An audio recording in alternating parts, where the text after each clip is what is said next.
आंबो न'आव थानाय नंला आङो बिदि होननानै बुंदों आरोखि फंसेसो आंनो बिदि होनदों खारगोन होननानै बुंदों नोंनि मोखाङावहाय ने दा जेनेबा नों फिसाजोखौहाय फैफिनजानायखौ लुबैदों दा फिसाजोखौ फैफिनजानो लुबैदों गथ' गथाय बिराद दिगदार जानानै दं नालाय गथ'आ खुलुमबाय रायजोफोर जोबोद दुखुनांथावनि खौरां आङो दिनै दंफैयो जाहैबाय चिरां जिल्लानि कुमुरसालि बाथाबारियाव दा बेयाव मानो दंफैयो होननानै बुङोब्ला आनन्द मुसाहारिनि अनसुलि बिसि सोरजिला मुसाहारिया गोमानानै दङ दा मालानिफ्राय गोमानानै दङ आं नोंथांमोननो भिडिअनि गेजेरजों लाबोगासिनो दङ ओरैहाय बेराफारसे दावराव दावसि जागासिनो दं ओरैहाय बेराफारसे मानसि गोमानाय जोबोद दुखुनांथावनि खौरां आरोना अन्थाव बाथाव गथ'खौ गारनानै खारदों सोरजिला मुसाहारिया दा आङो न'खरनि दैदेनगिरि एबा न'खरनि गार्जेनफोरजोंनो मिथिनानै लानि नोंथांमोना भिडिअखौ जोबजासे नायलां ओमफ्राय भिडिअखौ शेयार खालामनानै हो जाहाथे बे गोमानाय मानसिखौ थाबैनो मोनफिननो हायो दा आं नोंथांमोननो भिडिअनि गेजेरजोंहाय मिथिहरबाय दा नोंथांमोना बयबो भिडिअखौ शेयार खालाम ओमफ्राय नुबायथाय डाइरेक्ट कन्टेक्ट नाम्बाराव होनायावहाय कल खालामनानै न'खरनिसिम खौरां दैथायहरनो थाखाय रायजो राजा बयनिसिमबो आङो खावलायनाय थाबाय नोंथांमोना भिडिअखौ जोबजासे नायलांनो हागोन दायो आङो न'आव मोनफैबाय नै न'आ बेनो आरो नायनानै लादो जोबोद दुखुनांथावनि बाथ्रा बेफोरबायदि जोबोर मोजां न'खरफोरखौबो गारनानै थांसै सनानि न'खरखौबो सिफायनानै थाङो दा जे जाय आंखौ लिंहरदों नैबे ब्रादारानो ओमफ्राय नैबे मा जायो नों बिखुनजो असे ने नोंनि फिसा जाहैबाय ने ओमफ्राय गामिया अबाव बेनो कुमुरसालि एक गामिसेनोखा खाथि खाथिखा ने दालाय खाथियावनो हाबा जाखादोंमोन जाहैबाय ओमफ्राय नै जोंना ब्रादारा बेनो लिंहरनाया ओमफ्राय बे नानिनो फिसाजो जाहैबाय मा क्लासाव फरायदों इयो दासो इंलिस मिडियाम माबा LKG ओमफ्राय जेनेबा नों मा खावलायनो गोसो नोंनि हिन्जावनि फारसे रायजो राजानिसिम बे चेनेलखौ नायगिरि रायजो राजा आइ आफा बिदा फंबाय बिब' बिनानावफोर मालानिफ्राय गोमाया नोंनि हिन्जावा थांनाय मंगलबार 12 थारिखनिफ्राय माब्रै होननानै थांदोंमोन न'निफ्राय माब्रै गोमाया जेनेबा बेयोथ' नै माबा मानसिखौसो दोनलांदोंमोन स्कुलाव बिनिफ्राय फैयासै बे गथ'खौ फिसाजोखौ दोनलांनायनिफ्राय फैयाखिसै ओमफ्राय दा जेनेबा नों हिन्जावखौहाय मा फैफिनजानो लुबैदों ना मा फैफिनजानो लुबैदों आंथ' फैफिननो खावलायदों आंनोथ' नांगौ दा मानो होनबा बिराद दिगदार जाबाय नै खामानि मावनायनि ओरै फारसे बेनो स्कुलाव दोनलांनाय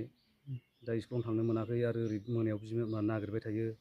बिमाखौनो नागिरबाय थायो नै गाबै गाबै ओमफ्राय उन्दुआ ओमफ्राय आं जायाबा बेबो जाया बेबायदि ओमफ्राय जेनेबा नोंसोर हौवा हिन्जावनि सायाव माबा मोनसेफोर नांलाय खमलायफोर न'खराव माबाफोर जेंना जादोंमोन नामा आंजोंथ' जेबो गैया आंथ' न'आवनो गैखायामोन आंजों जेबो जायाखै नों अबाव दंहैयोमोन आं बेंगालरावसो दंमोन बेसेबांसो सिगांसोआव बेंगालराव थांदोंमोन आं बिनि बे खारनायनि मथा मथि 8 दिन 12 दिनसोल' जादों बेयावनो बे खारदों आरो सिगांफोर बेंगालराव थाखायोमोन नामा नों ओहो बेनो फार्स्टमोन थांनायाबो फार्स्ट टाइमाव बेंगालर थांखादोंमोन बेनो फार्स्ट बेनो ओमफ्राय बेंगालराव थांनायफ्राव माबाफोर बुंदोंमोन नामा नोंखौ नोंनि हिन्जावा जेबो बुङाखै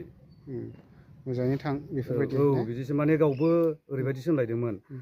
फिसाजोखौ हस्टेलाव दोननानै सानैजों थांसै नामा बिदि बुंलायदोंमोन आरो आंनाबोथ' खामानियानो गैया आं होनबाय स्कुलाव सोर दोनलांगोन ओमफ्राय बेखौ दा हस्टेलावबो लाखिया बिदि बुंदोंमोन आरोखि आं ओमफ्राय देनां आं खामानि मोजां मोनोबा उनावहाय मास मोनथामसो थानानै आं नोंखौ लांफैगोन बिदि होनोमोन ओमफ्राय दे होनदोंमोन आरोखि गावबो बिनि गेजेरावनो ओमफ्राय दा गोमानानै दं ओमफ्राय जेनेबा नोंनि हिन्जावा दे गोमाबाय नों माबाफोर डाउट दं नामा हिन्जावनि सायावहाय माबा सोरजोंबा रायज्लायनाय बा माबाफोर दा बेखौनो सानदों आं माने आंथ' थानायाव रायज्लायनायखौनो बारा नुवामोन नुनायालाय ओमफ्राय बे साननै आं गैयियावनो माने मानसिफ्रा बुंदों आरो गावनि लोगोफ्राबो बुंदों साननैल' रायज्लायदोंमोन ओमफ्राय बावनो खारदों बिदि जादों आरो दा बेनिखायनो आं खावलायदों रायजो राजाफोर बे आं कन्टेक्ट होनाय नाम्बाराव सोरबाफोर नुसनबायोबा खिन्थाहरोब्ला बिराद मोजां मोनगौ दा खावलायहरनाय थाबाय ना नांफिनगौ जाहैबाय ने नांफिनगौ ओमफ्राय मादै नोंनि फिसाजोआ दे गोमानानै दङ दा मा खावलायनो दा जोंनोथ' नांफिनगौ बिराद न'खराव दिगदार जानानै दं गथ'नि थाखाय जोंनो नांफिनगौ आरो बेखौ नों एसेसो आन्दाज मोनामोन नोंनि फिसाजोआ दे गोमानानै दं सोरजोंबा रायज्लायनाय मानाय एसेफोर डाउट मोनामोन नों जेनेबा आगोलावथ' एसे एनै रायज्लायोमोन ओरैनो बांद्रायबो बिदि जानला मोनला रायज्लायो आरो ओमफ्राय ओरैनो बांद्राय माबा रायज्लायथारामोन आरो ओमफ्राय दा नैबे साननैसो गेजेरावनो एसे थांनायावनो बिदि सानफ्रामबो रायलायनाय जादों आरो बियो ओमफ्राय रायज्लायनायाव नों बादा होनो आं मोनाखै? बादा होनो मोनदों आं मानो बिदि नोङो मानो बिदि नङा मानो गोसो सोलाया होनदों आरोखि ओमफ्राय जेनेबा नोंनि सिगाङावहाय आं बबावबा खारगोन मागोन बेफोरबायदि खोथा होदों नामा, खिथादों नामा? आंथ' न'आव थानाय नंला आं बिदि होननानै बुंदों आरोखि ए फंसेसो आंनो बिदि होनदों खारगोन होननानै बुंदों नोंनि मोखाङावहाय ना?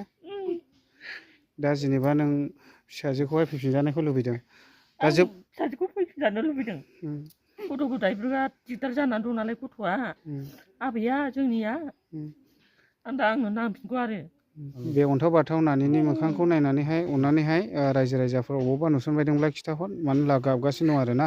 ओरैनो बिमायाबो फैफिनजानायखौ लुबैदों, गामिसेनो हाबा जाखानायखा, मानो होनना बुङोब्ला बोथोरा थिग नङा। दा बेनिखायनो आंबो खावलायदों अबावबाफोर नुसनबायोब्ला कन्टेक्ट नाम्बाराव होनानै खोन्थाहरबानो जाबाय आरो। जेरावखि थाया मानो थाब फैफिन। आं हरै बे आउटपस्टआवबो माबा होबाय, एन्ट्रि होखाबाय, मिसिं इनफरमेसन होखाबाय आरो आबसुआवबो होनोसै, नै दाहायनो थांगोन आङो, एबसुआवबो रायज्लायहरखाबाय।